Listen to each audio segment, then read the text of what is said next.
Important. Then let me come to shoes.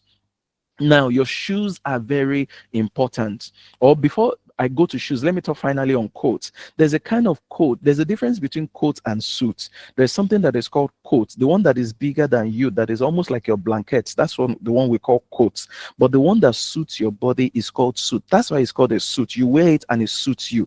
That's why it's called a suit. Then if you wear a suit, for example, or you think you're wearing a suit and you're going in on the street, then the breeze starts blowing.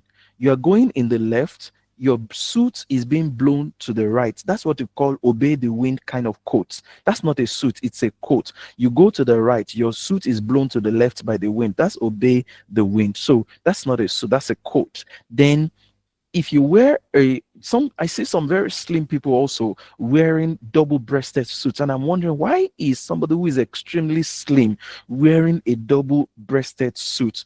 You need to understand that it's people like us that have pot belly, and like one local Nigerian musician sang that it's people that have pot belly that you should give money to. So it's people like that that have things to wrap around that should be wearing double-breasted suits. Not like you wear a double-breasted suit and we're wondering if we should be saving you because you look malnourished in that double-breasted suit. You don't have the body to carry it. So please, slim people, stop wearing double-breasted suits because you do not have the body to enhance that kind of suit. Look good, you know.